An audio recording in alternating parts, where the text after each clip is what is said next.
பனையூர் அலுவலகத்தில் 100க்கும் மேற்பட்ட பாமக நிர்வாகிகளை அன்புமணி ராமதாஸ் சந்திக்க இருக்கிறார். பாமகவில் யார் தலைவர் என்பது சார்ந்த கேள்வி எழுந்துள்ள நிலையில் அன்புமணி ராமதாசும் தொடர்ந்து பல்வேறு நிர்வாகிகளை சந்தித்து வருகிறார்கள். இதுகுறித்த கூடுதல் விவரங்களை நம்முடைய செய்தியாளர் கோகுலிடம் கேட்கலாம்.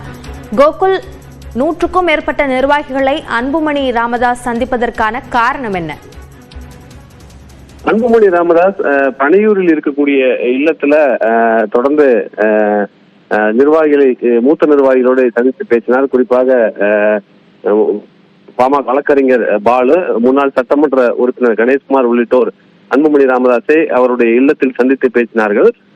இன்னும் சற்று நேரத்தில் பனையூரில் அன்புமணி ராமதாஸ் ஏற்கனவே ஒரு அலுவலகம் வைத்திருக்கிறார். அந்த அலுவலகத்தில் நிர்வாகிகளை சந்திக்க இருக்கிறார். ஏறக்குறைய 100க்கும் மேற்பட்ட நிர்வாகிகள் தமிழகம் முழுவதும் பல மாவட்டங்களிலிருந்து மாவட்ட நிர்வாகிகள் பலரும் வந்திருக்கிறார்கள். அவர்களை அன்புமணி ராமதாஸ் இன்னும் சற்று நேரத்தில் சந்தித்து பேச இருக்கிறார்.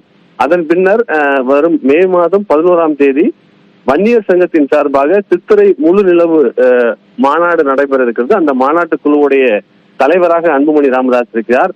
அந்த மாநாட்டு திடலை நேரடியாக அன்புமணி ராமதாஸ் அந்த பணிகளை பார்வையிட இருக்கிறார். அவரோடு தமிழகத்திலிருந்து பல மாவட்டங்களிலிருந்து வந்திருக்கக்கூடிய பாமகவுடைய நிர்வாகிகள் அவரோடு சென்று அந்த மாநாட்டு திடலை பார்வையிட இருக்கிறார்கள். அதற்கு முன்பாக நிர்வாகிகளோடு நேற்றைய தினம் அன்புமணி ராமதாஸ் ஒரு மடல் எழுதியிருந்தார் பாமக தொண்டர்களுக்கு. அந்த மடல் குறித்து விளக்கத்தை அந்த மடலுடைய விளக்கத்தை அன்புமணி ராமதாஸ் நிர்வாகிகளோடு தெரிவிப்பார் என்ற தகவலும் வெளியாகிறது. இதனிடையே அன்புமணி ராமதாஸ் மற்றும் மருத்துவர் ராமதாஸ் இடையே சமாதான பேச்சுவார்த்தை முயற்சியில பாமகவுடைய இளைஞரணி தலைவராக இருக்கக்கூடிய முகுந்தன் பரசுராமன் ஈடுபட்டிருக்கிறார். முகுந்தன் பரசுராமன் ஏற்கனவே அன்புமணி ராமதாஸை அவருடைய இல்லத்தில் சந்தித்து பேசினார். கடந்த 2 நாட்களாக மருத்துவர் ராமதாஸை தைலாபுரம் தோட்டத்தில் முகுந்தன் சந்தித்து பேசியிருக்கக்கூடிய நிலையில மருத்துவர் ராமதாஸ் சொன்ன தகவலை தற்பொழுது அன்புமணி ராமதாஸிடம் முகுந்தன் தெரிவித்து வருவதாகவும், குறிப்பாக மருத்துவர் ராமதாஸை அன்புமணி ராமதாஸ் சந்திப்பதற்காக நேரில் அழைப்பதற்காக முகுந்தன் வீட்டிற்கு வந்திருப்பதாகவும் தகவல் சொல்லப்படுகிறது.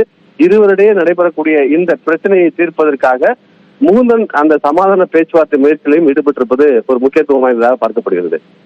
பாமகவில் பல்வேறு நிகழ்வுகள் நடந்து வரக்கூடிய நிலையில் ஒவ்வொரு நகர்வும் உன்னிப்பாக கவனிக்கப்பட்டு வருகிறது. இது சார்ந்த கூடுதல் விவரங்களுக்கு நன்றி கோகுல்.